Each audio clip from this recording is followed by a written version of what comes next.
Jesus, obrigado. Obrigado porque o seu reino está aqui. Obrigado porque vivemos o seu reino. Obrigado porque o seu reino está em nós através do Espírito Santo. Obrigado porque nós temos o privilégio de manifestar o teu reino por onde vamos. Obrigado, Jesus, pelo teu poder, pela tua graça, pelo teu favor. Nós exaltamos o teu nome. Nós declaramos que o Senhor é santo, é digno, é justo. Toda honra, toda adoração, todo louvor são devidos exclusivamente a Ti. Obrigado, Jesus, pela Sua presença neste lugar. E agora, Espírito Santo, doce Espírito Santo, que o Senhor nos ajude, que o Senhor nos leve a entendermos e a compreendermos o poder da Tua Palavra.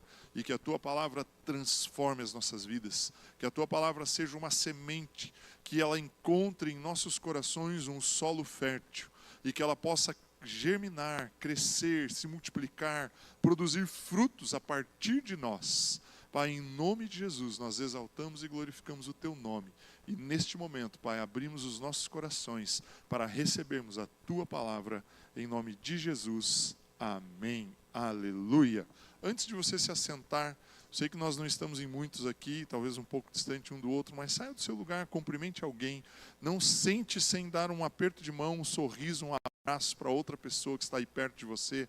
Declare uma palavra de bênção sobre a vida dessa pessoa. Nós somos amados do Pai, estamos aqui para recebermos a palavra e o poder de Deus. Amém? Aleluia. Eu quero, antes de começar aqui, de ler um texto e de trazer algum princípio, eu quero reforçar, eu sei que o Arthur já deu uma reforçadinha aqui num dos avisos, mas eu quero reforçar aqui 3 coisas. Hoje de manhã, na verdade agora meio-dia, no final da manhã, até o final da manhã, nós damos um apoio, nós temos tentado, de algumas formas, abençoar um local aqui, que é bem próximo aqui da igreja, deixa eu me geolocalizar aqui embaixo, para baixo da Avenida Moleirinho ali, que é uma casa de recuperação. Eles têm uma casa, ali tem uma casa de recuperação que é conduzida, administrada por uma pastora chamada Áurea, pastora Áurea. A pastora Áurea já tem uma certa idade, tem mais de 70 anos, e ela não tem assim aquele vigor mais, E a gente tem procurado dar algum apoio ali para eles. E nós temos um casal aqui da igreja, que é membro aqui da igreja, que trabalha lá com eles, que apoia o trabalho deles voluntariamente. E hoje eles estão fazendo uma feijoada lá, para arrecadar fundos para fazer a manutenção do lugar. Então, assim, se você que está aqui, falar aqui com os homens, se você quer aliviar a sua esposa, dela não se preocupar de fazer um almoço hoje, passe ali, pegue ali uma feijoada para 2 pessoas, o custo é bem razoável, e se você quiser o lugar certinho, eu posso te passar aí o endereço, um contato de telefone, e você pode abençoar a vida dos irmãos ali. Eles atendem homens, eu tenho ido lá com alguma frequência, eles atendem homens e rapazes ali em condição de drogadição, de dependência química. Então, se você puder ajudá-los ali, se dirija até lá e compre uma feijoada deles. Outra coisa que eu quero reforçar, hoje à noite nós vamos ter uma cantina também, então depois do culto, se você vai estar conosco à noite, dedique um tempinho aqui, vai lanchar junto com a gente, vai ser um tempo de comunhão, um tempo bem agradável. Nós estamos juntando esses recursos da cantina para apoiar algumas ações que nós vamos fazer lá no Retiro, no mês de setembro, e o meu terceiro reforço é esse. Participe do nosso retiro. Nós vamos fazer um retiro da família nos dias 6, 7 e 8 de setembro.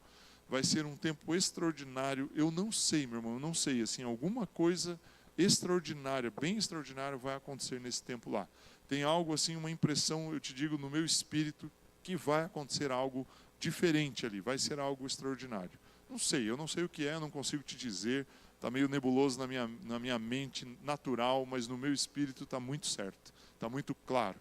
Então, que você tenha isso no seu coração, não deixe de participar, que o custo não seja um impedimento, venha, a gente conversa, a gente viabiliza a forma de você participar, e um retiro que você vai participar como família, quem tem criança leva criança, não é um retiro só para homem, só para mulher, só para adultos, é para nós termos um tempo de comunhão e de relacionamento. Amém?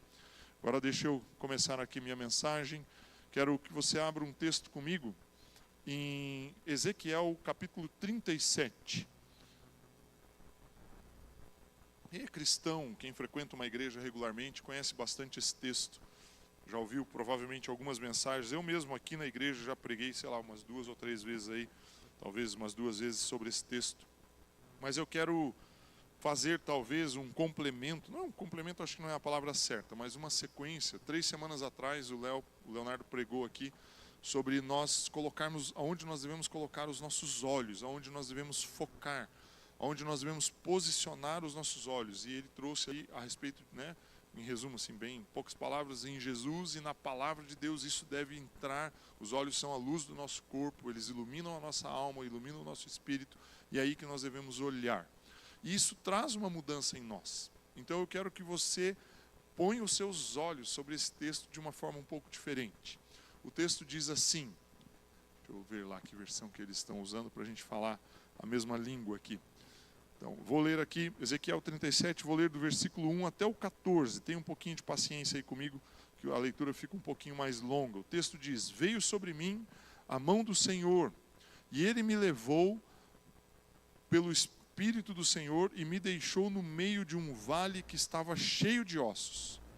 E me fez andar ao redor deles. Eram muito numerosos e na superfície do vale, e estavam sequíssimos. Então me perguntou: Filho do homem, acaso poderão reviver estes ossos? Respondi: Senhor Deus, tu o sabes. Disse-me: Profetiza estes ossos e dize-lhes: Ossos secos, ouvi a palavra do Senhor. Assim diz o Senhor Deus a estes ossos: Eis que farei entrar o Espírito em vós e vivereis. Porei tendões sobre vós, farei crescer carne sobre vós. Sobre vós estenderei pele e porei em vós o Espírito e vivereis. E sabereis que eu sou o Senhor. Então profetizei segundo me for ordenado, e enquanto eu profetizava houve um ruído, um barulho de ossos que batiam contra ossos e se ajuntavam, cada osso no seu osso. Olhei e eis que havia tendões sobre eles, e cresceram as carnes, e se estendeu a pele sobre eles, mas não havia neles o Espírito. Então ele me disse: Profetiza ao Espírito, profetiza, ó filho do homem, e dize-lhe: Assim diz o Senhor Deus: Vem dos 4 ventos, ó Espírito, e assopra sobre esses mortos, para que vivam. Profetizei como ele me ordenara, e o Espírito entrou neles, e viveram e se puseram em pé, um exército sobremodo numeroso. Então me disse: Filho do homem, estes ossos são toda a casa de Israel. Eis que dizem: Os nossos ossos se secaram, e pereceu a nossa esperança, estamos de todo exterminados. Portanto, profetiza e dize-lhes: Assim diz o Senhor Deus: Eis que abrirei a vossa sepultura, e vos farei sair dela, ó povo meu, e vos trarei à terra de Israel. Sabereis que eu sou o Senhor, quando eu abrir a vossa sepultura, e vos fizer sair dela, ó povo meu. Porei em vós o meu espírito, e vivereis, e vos estabelecerei na vossa própria terra, e então sabereis que eu, o Senhor, disse isto e o fiz, diz o Senhor. Amém. Até aqui, sei que o texto é um pouco mais longo assim do que que eu costumo normalmente ler, mas eu quero que você coloque aí o seu pensamento, que você se concentre, na verdade, na parte final deste texto. Parece meio estranho, mas normalmente nós focamos muito sobre aquilo que nós devemos falar, o profeta olhando aquele vale de ossos e ele declarando vida naquele lugar. Isso é importante, eu vou falar sobre isso ao longo dessa mensagem, desse tempo de compartilhar. Mas os últimos 2 ou 3 versículos do texto que eu li, eles trazem uma revelação e eles me mostram que neste lugar, nesse texto, existe a presença de Jesus. Por que eu digo isso? O final do texto fala que Deus iria, né, os israelitas, os judeus, eles se consideravam mortos. Eles falam: olha, nós estamos aqui mortos, perdidos, estamos acabados, tá? Tudo terminou para nós. Eles falam nesse sentido, eles declaram isso. E aí então Deus ele vem no finalzinho ali, estou pegando aqui o texto de novo, e ele fala assim: portanto profetiza e dize-lhes: assim diz o Senhor, eis que abrirei a vossa sepultura e vos farei sair dela, ó povo meu, e vos trarei à terra de Israel. E aí o texto continua dizendo: quando eu abrir a vossa sepultura e vos fizer sair dela, ó povo meu, porei em vós o meu espírito, Aí eu li o 12, o 13 e o comecinho do 14. Veja só, vamos parar aqui. Eu quero trazer talvez seja uma coisa meio voltada para o ensino, assim, mas eu quero que você se concentre. Ezequiel viveu muitos anos antes de Jesus. Ezequiel não vivenciou, isso não foi uma experiência real, foi algo, uma visão no espírito. O texto lá no verso 1 diz que o Senhor, através do espírito dele, levou Ezequiel a ver algo do ponto de vista espiritual. E ele viu um vale de ossos secos. E ele fala, ele declara, e os ossos têm uma movimentação. Mas no finalzinho da história, da visão, daquele momento que Ezequiel estava passando, Deus fala para ele: esse exército de ossos que você viu ressuscitar são a casa de Israel. Ele estava dizendo o seguinte: eu vou tirar essas pessoas da morte e vou trazê-las à vida. Olha só o que diz em Efésios capítulo 2, os versos de 1 a 10. Mais uma vez eu te peço perdão porque vou ler mais 10 versículos aqui. Os outros depois são somente versículos individualmente falando. Efésios 2, verso 1. Ele vos deu vida, estando vós, como que nós estávamos? Como? Café hoje não foi muito forte, mas nós estávamos mortos nos nossos delitos ou nos vossos delitos e pecados. Paulo está escrevendo uma carta, né? Nos quais andastes outrora, segundo o curso deste mundo, segundo o príncipe da potestade do ar. E aí ele continua dizendo: do espírito que agora atua nos filhos da desobediência, entre os quais também todos nós andamos outrora, segundo as inclinações da nossa carne, fazendo a vontade da carne e dos pensamentos. E éramos, por natureza, filhos da ira, como também os demais. E aí o verso 4, ele é extraordinário. Esse aqui você precisa, se eu pudesse, né, eu dizia assim: cole no espelho retrovisor do seu carro. Não faça isso porque pode causar um acidente, mas cole num lugar que você olha todos os dias. Mas Deus, sendo rico em misericórdia, por causa do grande amor com que nos amou, e estando nós mortos em nossos delitos, nos deu vida juntamente com Cristo. Pela graça vós sois salvos. E juntamente com Ele, nos ressuscitou e nos fez assentar em lugares celestiais em Cristo Jesus, para mostrar nos séculos vindouros a suprema riqueza da sua graça, em bondade para conosco em Cristo Jesus. E aí o verso 8, porque pela graça sois salvos, mediante a fé, e isto não vem de vós, é dom de Deus, não de obras, para que ninguém se glorie, pois somos feitura dele, criados em Cristo Jesus para boas obras, as quais Deus de antemão preparou para que andássemos nelas. O que eu quero destacar aqui é que Paulo, não sei quantos, alguns milhares de anos depois, ou centenas de anos depois de Ezequiel, ele escreve a sua carta aos Efésios e ele diz assim: nós estávamos mortos, mas ele nos deu vida. Você entende que quando Ezequiel teve aquela visão, quando ele viu aquele vale de ossos, as pessoas que estão representadas naquele vale de ossos, elas estavam mortas, a vida havia acabado, havia secado, tudo havia terminado, só haviam ossos ali, não havia nenhum pinguinho, nenhum resquício de vida. Mas Deus promete algo para Ezequiel e ele transmite isso ao povo judeu. E ele diz assim: pela minha palavra, essa multidão que está morta aqui vai reviver. E aí eu quero dizer para você algo, meu irmão. Naquela visão que Ezequiel teve, eu e você estávamos lá, naquele vale de ossos. Com certeza absoluta. Deus, ele enviou Jesus, e o texto de Ezequiel, ele se refere ao povo judeu especificamente. Mas se nós lermos João, o Evangelho de João, capítulo 1, no verso 12, ele vai dizer assim, que Jesus veio para aqueles que eram seus, para os seus, mas eles não o receberam. E aí o verso 12 diz assim: mas a todos quanto o receberam, ele os deu vida, nos deu vida. Meu irmão, se nós recebemos a Jesus, como nós acabamos de testemunhar aqui, como eu tenho testemunhado semanalmente, não somente no culto, mas vendo pessoas aceitarem a Jesus, e deixe eu falar algo para você, meu irmão: abra os seus lábios para pregar a palavra aonde você estiver. Nas últimas semanas, eu digo para você com toda certeza, não somente nos nossos cultos, mas eu tenho visto pessoas abrirem o seu coração e entregarem a vida a Jesus todas as semanas. Meu irmão, a palavra de Deus, ela é viva e eficaz, ela é poderosa, ela transforma. E voltando aqui ao meu tema, Jesus ele veio para salvar os judeus, mas os judeus o rejeitaram. E é claro que Deus não foi pego de surpresa com isso. Quando Ezequiel teve aquela visão, naquela multidão de olhos secos, eu e você estávamos lá.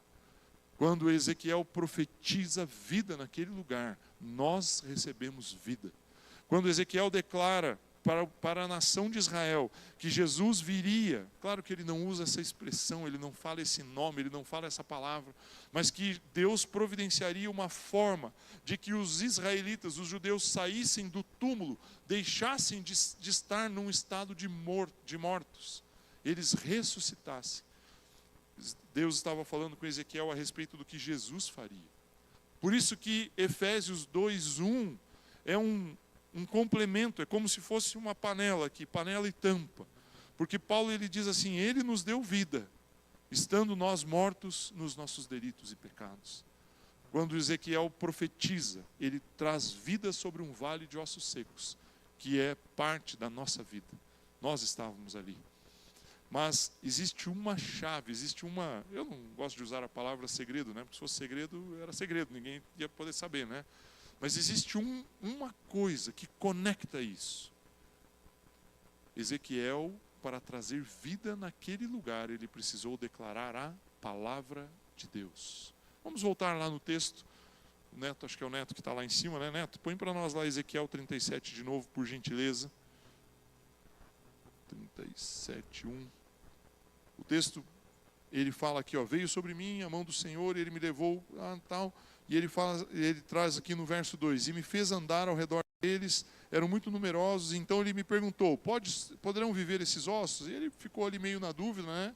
E aí deu uma resposta mais sábia, né? Falou, ó, Deus, eu não vou dizer nem sim nem não aqui, né? O Senhor sabe. Ele deu uma escorregada assim no sentido, não de erro, né?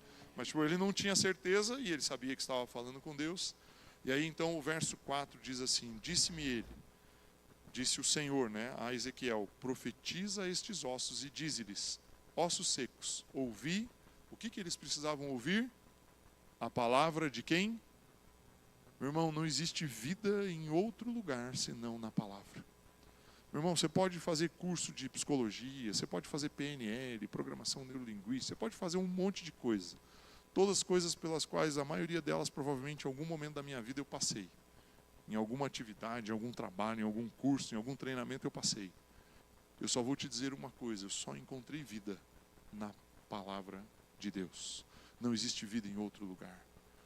Agora existe uma questão aqui que é o ponto principal que eu quero compartilhar com você e o motivo de eu estar trazendo esses dois textos para você. Enquanto você é um vale de ossos secos, você não tem tendões, não tem estrutura, você está desmontado, você está jogado num canto, empilhado como se fosse um saco de ossos. Mas a partir do momento que a palavra de Deus entra na sua vida, você toma uma decisão e você recebe a Jesus, e isso muda a sua vida, isso transforma você.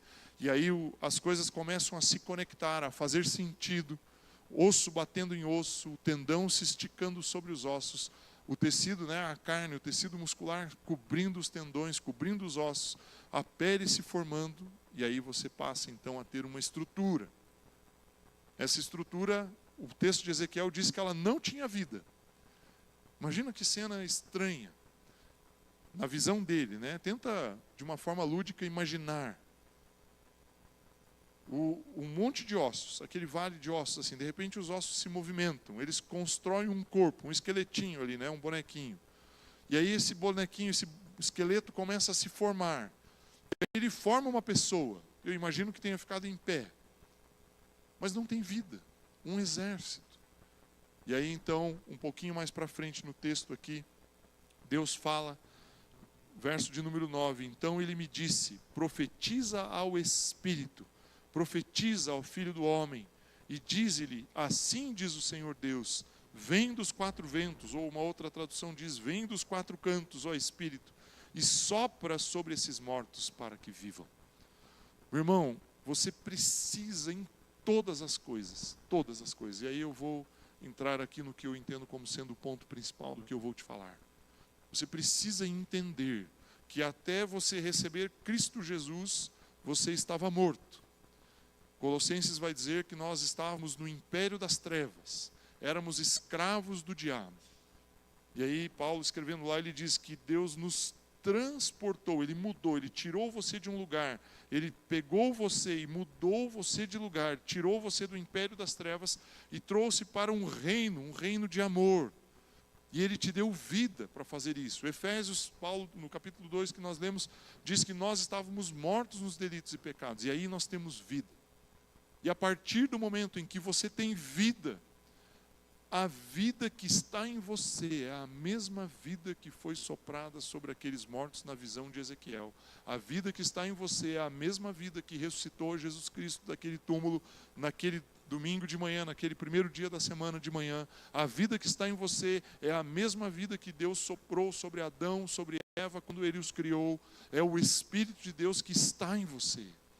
Nós precisamos ter isso com uma clareza, com uma certeza, com uma convicção inegociável. Inegociável. Você não pode abrir mão disso. Fala, Ivo, mas eu fiz tal coisa, eu dei uma escorregada aqui, eu cometi um erro, eu tratei mal uma pessoa, eu tive um problema lá no meu trabalho, eu tive um problema com a minha esposa. Meu irmão, as coisas que acontecem no seu dia a dia, elas não determinam quem você é. E o fato de você cometer um erro, ter um deslize, ter um ato falho, não define que você é pecador, que você é um destruído, que você é um ninguém. Meu irmão, você é filho de Deus. Tanto que João, a primeira carta de João, capítulo 1, verso 9, diz isso. Que Ele é fiel e justo para nos perdoar e nos purificar. Meu irmão, são duas coisas distintas. Perdoar é apagar o seu erro. Agora, esse erro, ele trouxe uma consequência. E Ele fala, olha, Ele vai te purificar. Ele é fiel e justo para te perdoar e purificar, e te libertar de toda iniquidade, de te fazer livre disso. Se você um dia cresceu num ambiente, aprendeu de uma certa forma, ou teve uma dificuldade com um relacionamento, meu irmão, Deus, Ele é poderoso para transformar as situações e as circunstâncias. Essa semana eu fiz uma visita na terça-feira à noite. Deus usa os meios assim, muito doidos, né? Muito malucos, assim. Terça-feira eu fui fazer uma visita, um membro aqui da igreja. A filha dele já é convertida, já é cristã, filho e o genro.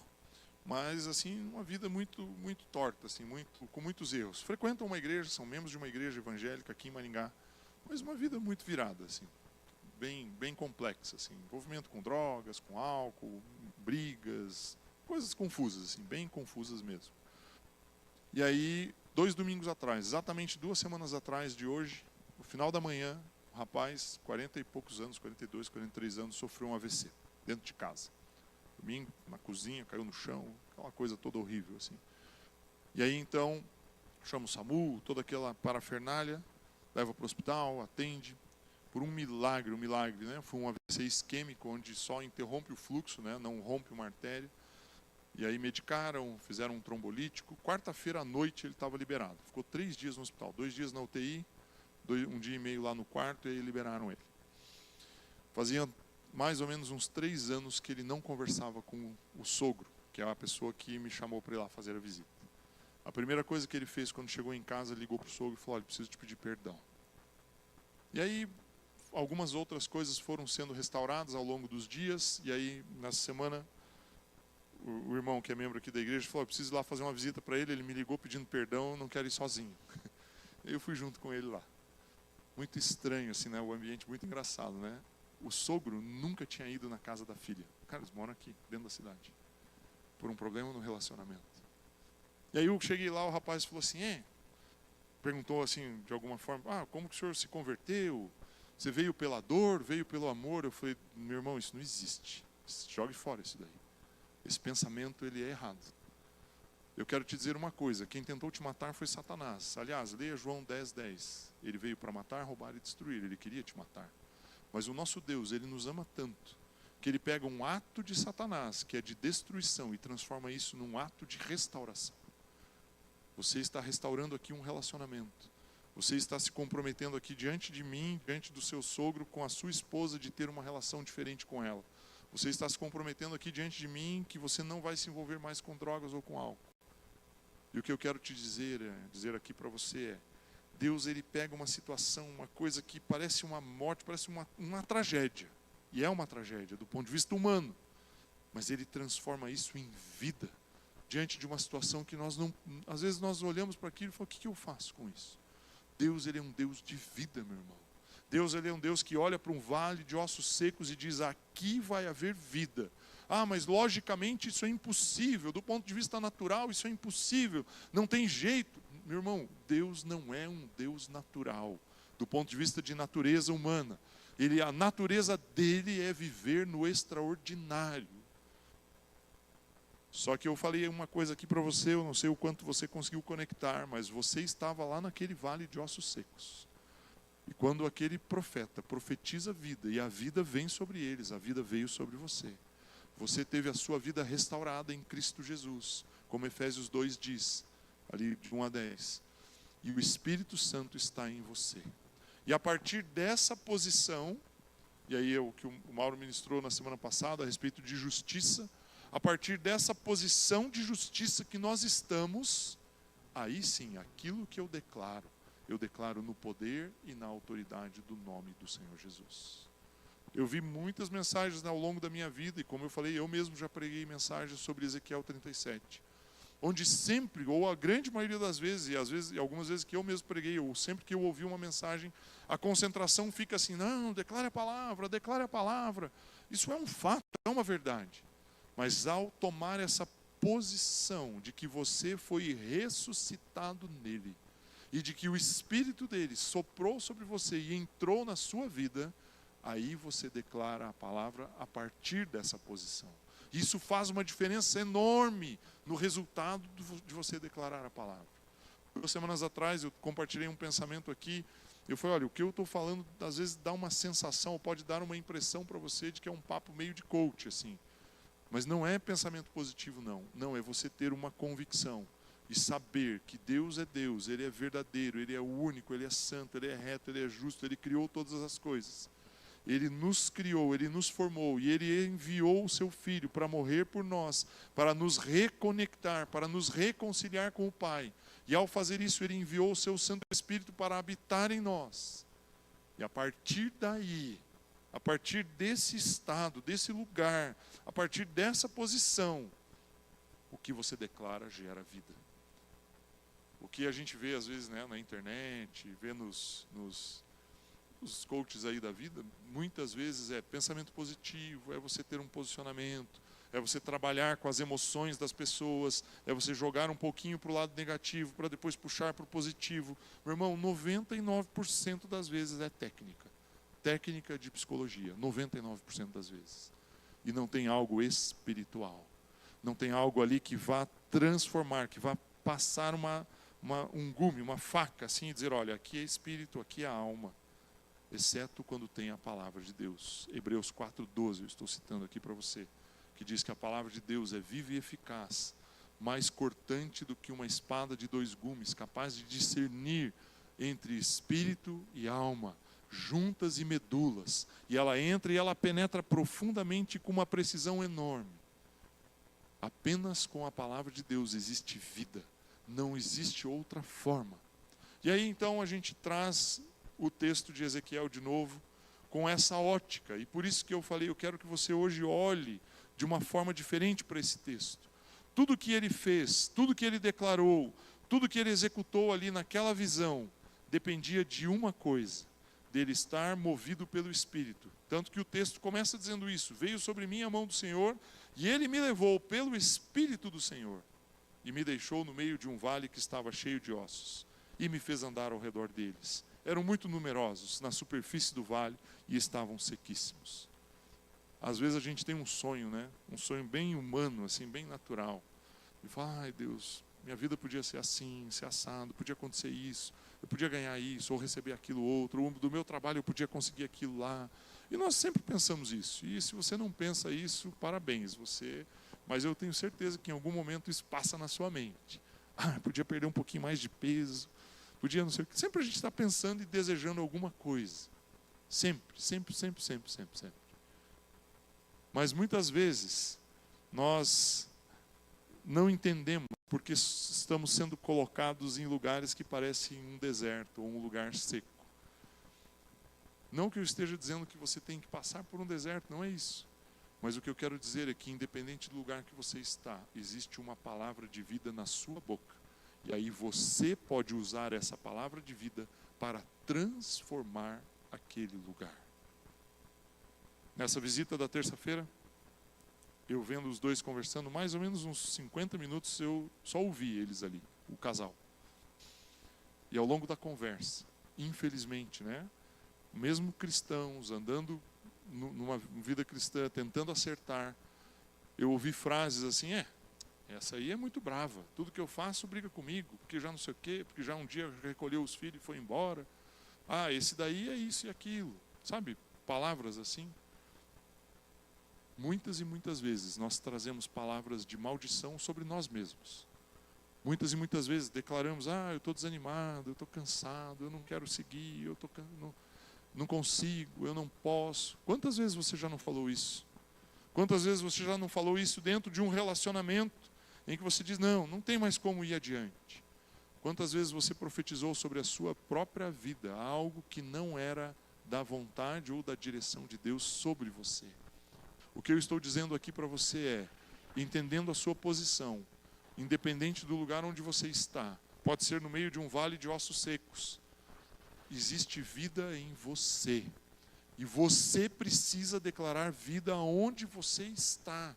E a sua declaração ela é poderosa. Não porque você tem algo bom em você, porque você nasceu bonito, porque você é filho do fulano, não, mas porque você tem o Espírito Santo em você. E os dois elementos que trazem vida em qualquer ambiente, a palavra de Deus e o Espírito Santo de Deus. Foi isso que o profeta fez. O profeta falou a palavra que Deus havia ordenado. Os ossos se movimentaram, se organizaram, mas estavam mortos. E aí então o Senhor o instrui novamente e fala, declare ao Espírito, para que o Espírito traga vida. Eu quero dar algumas sugestões para você, de forma bem rápida, bem simples. Abra comigo aí, se você estiver usando uma Bíblia, Filipenses 4, 6 a 7. Deixa eu abrir aqui também. Filipenses 4, de 6 a 7. Vamos ler lá. Não andeis ansiosos de coisa alguma. Não ande ansioso de coisa alguma. Coisa alguma é nada. Tá? Para traduzir para você aqui, nada. Não ande ansioso por nada. Em tudo, porém, sejam conhecidas diante de Deus. O 7 lá para nós. Isso. As vossas petições. Não, perdão, volta. Desculpa, eu adiantei. As vossas petições pela oração e pela súplica com ações de graça. Pode passar o outro. E a paz de Deus, que excede todo o entendimento. Pode passar. Isso. Guardará o vosso coração e a vossa mente em Cristo Jesus. Meu irmão, se existe um motivo de ansiedade, declare a palavra de Deus. Pai, eu declaro sobre a minha vida. Não há ansiedade sobre a minha vida. Eu coloco diante do Senhor aquilo que eu preciso, aquilo que há como uma situação, uma circunstância que eu preciso da sua intervenção. Nos meus filhos, olha, meu filho fez isso, fez aquilo outro, cometeu um erro, fez não sei o quê. Pai, em nome de Jesus, eu não me preocupo com isso, porque o Senhor cuida dele, o Senhor vigia pela herança que o Senhor me deu. Pai, em nome de Jesus, sobre a vida dele, eu declaro a graça, o favor de Deus. Coloque a súplica sobre a vida dele e descanse. Descanse. Descanse. Ai, Pai, o meu trabalho, eu fui desligado, eu estou desempregado, eu preciso de recursos. Deus, Pai, eu estou aqui nessa circunstância, nessa situação, eu preciso disso e tal. Eu preciso. Se coloque nessa situação. Coloque ali e fale, Senhor, eu declaro sobre a minha vida o Salmo lá de número 1, por exemplo. Acho que tem aí, né? Os textos que eu passei. Não me lembro aqui. Salmo 103, por exemplo. Põe o Salmo 103 para nós lá, Neto. Bendize a minha alma ao Senhor, e tudo que é em mim, bendiga o seu santo nome. Bendize a minha alma ao Senhor, e não te esqueças de nenhum dos seus benefícios. Olha só o que diz aqui, ó. Ele é quem perdoa todas as tuas iniquidades, quem sara todas as tuas enfermidades, e que da cova redime a tua vida, e te coroa de graça e misericórdia. E o verso 5, quem farta de bens a tua velhice, de sorte que a tua mocidade se renova como a da águia. Meu irmão, esses 5 versículos do Salmo 103, eles começam dizendo que você deve agradecer a Deus, bendizer a Ele, porque Ele vai perdoar os seus pecados, Ele vai limpar, vai purificar as iniquidades, Ele vai te dar saúde e cura, e vai fartar a sua vida de bens. Meu irmão, declare isso sobre a sua vida. Esse é você. Você precisa colocar os seus olhos sobre esse texto e declarar a palavra sobre a sua vida. O que eu estou dizendo aqui é, você diante de uma posição, restaurado, ressuscitado. Aliás, o próprio Salmo 103 reforça o fato de que ele retira as nossas vidas da sepultura, né? Porque ele fala que ele nos resgata a nossa vida da sepultura, nos coroa com bondade e compaixão. Eu falei já a respeito do lar, mas você pode ler, por exemplo, Josué 24:15, que diz assim: porém, se vos parece mal servir ao Senhor, escolhei hoje a quem sirvais. Se aos deuses a quem serviram os vossos pais, que estavam da além do Eufrates, ou aos deuses dos amorreus, em cuja terra habitais. E aí Josué declara para toda a nação de Israel: eu e a minha casa serviremos ao Senhor. Meu irmão, você precisa adotar essa postura e declarar essas palavras. Você precisa chegar e falar: Senhor, eu declaro que eu e a minha casa servimos ao Senhor. E servir aqui não é ser um escravo, maltratado, sentado num canto, que tem que ficar ali de joelhos. Não. Servir é fazer algo voluntário, de coração, porque você é filho. Um outro pensamento que você tem que ter, Mateus 11, 28-30, diz assim: venham a mim todos os que estão cansados e sobrecarregados, e eu lhes darei descanso. Tomem sobre vocês o meu jugo e aprendam de mim, pois sou manso e humilde de coração, e vocês encontrarão descanso para as suas almas, pois o meu jugo é suave e o meu fardo é leve. Meu irmão, férias não te dá descanso. Se livrar das pessoas que te incomodam não vai te dar descanso. Não vai. Mágoa no seu coração não deixa que haja descanso. Se você não encontrar com Jesus e falar: Jesus, tem algo aqui que está me incomodando, eu preciso descansar.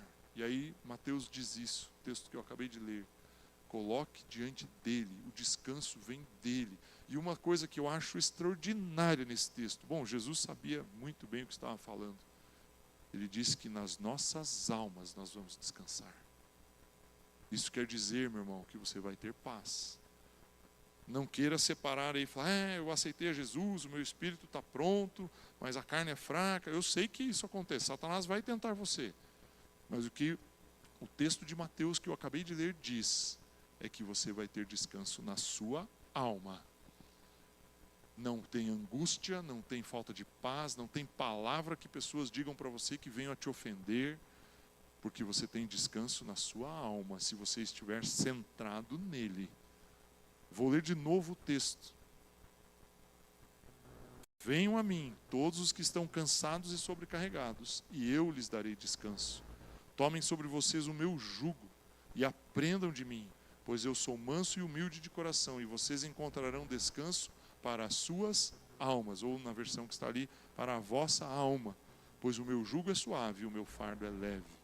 Meu irmão, o que Jesus fez por mim e por você, nenhum outro ser humano, nenhum outro ser vivo, nenhum outro ser espiritual poderia ter feito.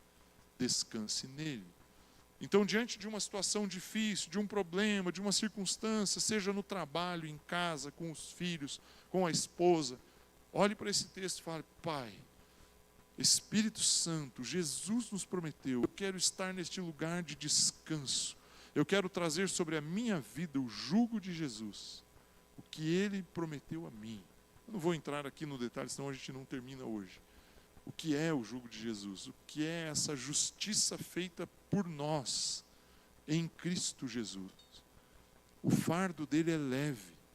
Meu irmão, se tem algo, tem que ser pesado, não, você tem que sacrificar, porque você tem que se esforçar para conseguir. Meu irmão, jogue isso fora, isso vai acalmar a sua alma por um tempo. Mas a hora que der errado, Ixi, já não deu certo, aí vem a angústia de novo. Coloque diante de Deus aquilo que você tem que colocar e se coloque diante dele na posição que você deve se colocar. O último texto que eu quero ler, às vezes nós precisamos de direção, penúltimo texto, perdão, e aí Tiago 1, os versos 5 e 6 diz assim: se alguém de vocês tem falta de sabedoria, peça a Deus, que a todos dá livremente, de boa vontade, e lhe será concedida. Peça, porém, com fé, sem duvidar, pois aquele que duvida é semelhante à onda do mar, levada e agitada pelo vento. Meu irmão, eu coloquei aqui, eu li o Salmo 103, eu li Josué 24:15, eu li Mateus 11, Tiago 1 e Filipenses 4. Isso, eu li esses textos. São exemplos de sementes que você pode declarar sobre a sua vida. São exemplos de palavras que você pode trazer. E aí, os ossos secos que estão ao seu redor, eles vão receber vida. Amém? Vou falar de novo. Pegue essas sementes e declare sobre aquilo que está morto na sua vida. E isso vai trazer uma transformação. Porque você não está mais numa cova. Você foi ressuscitado, você está vivo.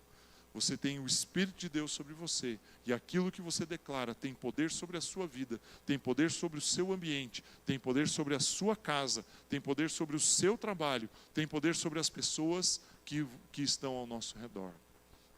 Há uns 60 dias atrás, nós conversando ali com os pastores, com a liderança da igreja, e falamos, vamos pôr um momento de apelo no culto.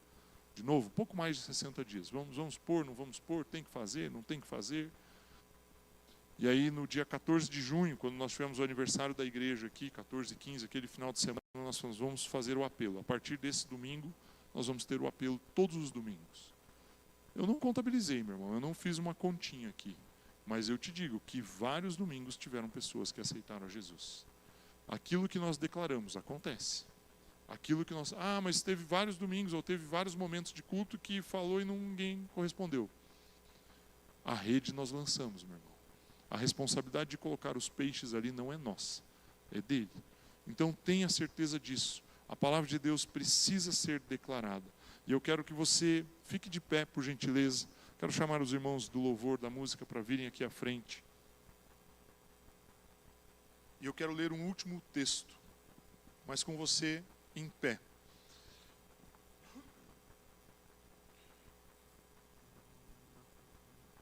Enquanto eles sobem aqui.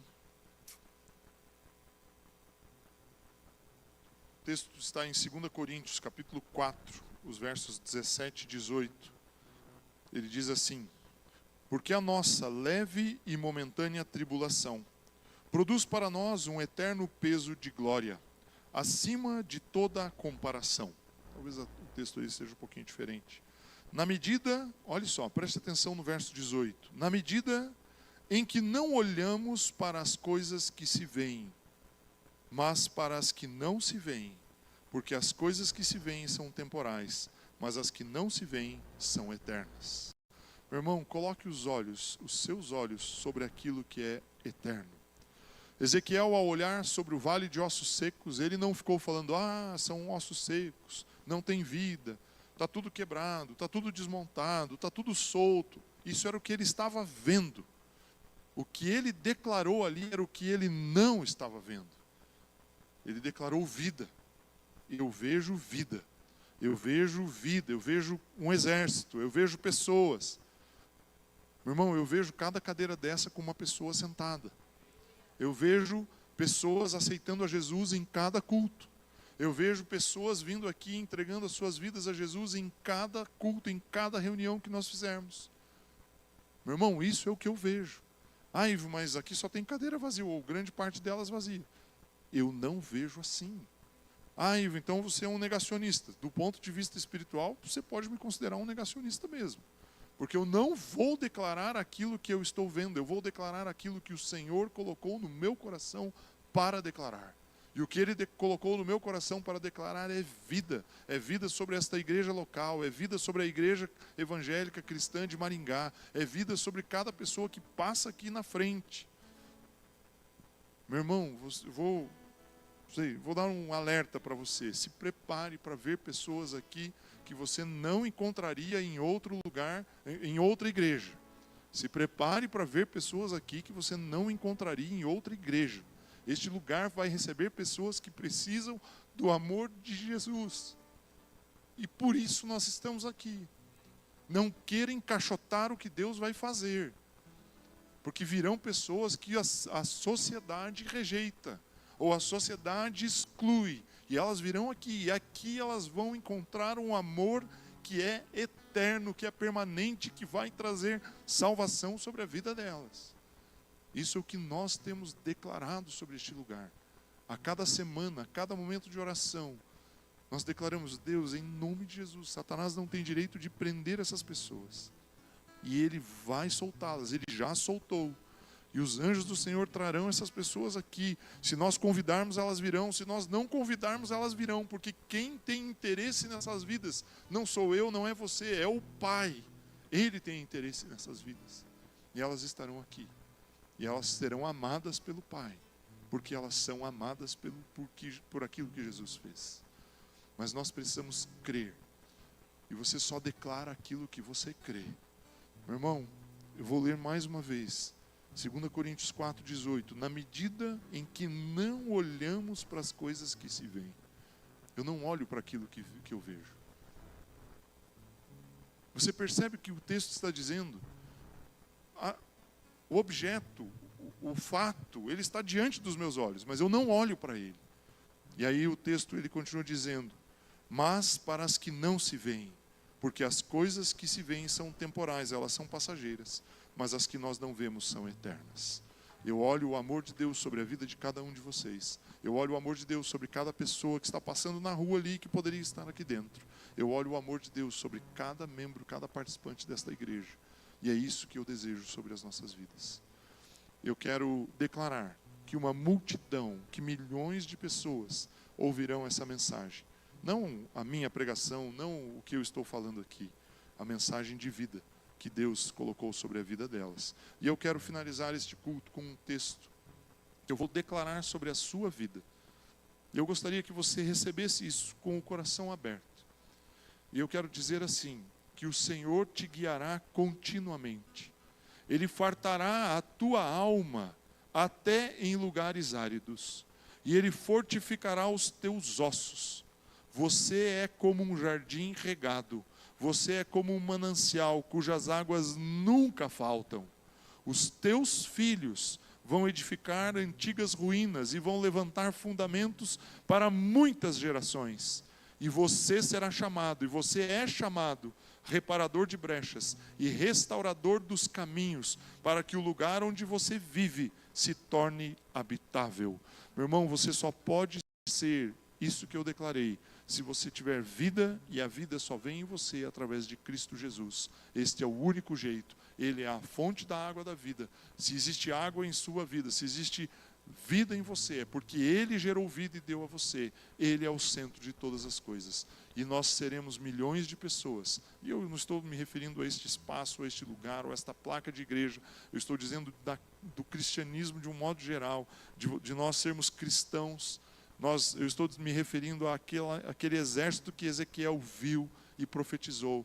Nós somos milhões de pessoas declarando o governo de Jesus Cristo. Não importa onde você mora, o que você faz, não importa. Você crê em Jesus. Nós somos uma multidão. Nós somos uma multidão. Declare isso, creia nisso, tenha isso no seu coração. E aquilo que não tem vida, que está ao seu redor e que você não está vendo vida, declare vida. Olhe para isso e fale: Pai, a tua palavra diz a respeito dessa situação. Deus, o meu coração anda ansioso, isso não é certo, não é justo. Pai, não há ansiedade, porque eu estou em Cristo Jesus. Declare a palavra, ore, declare que o Espírito Santo irá se mover em nome de Jesus. Vamos louvar e adorar ao Senhor, vamos glorificar Ele, porque Ele é digno e que você permaneça abençoado.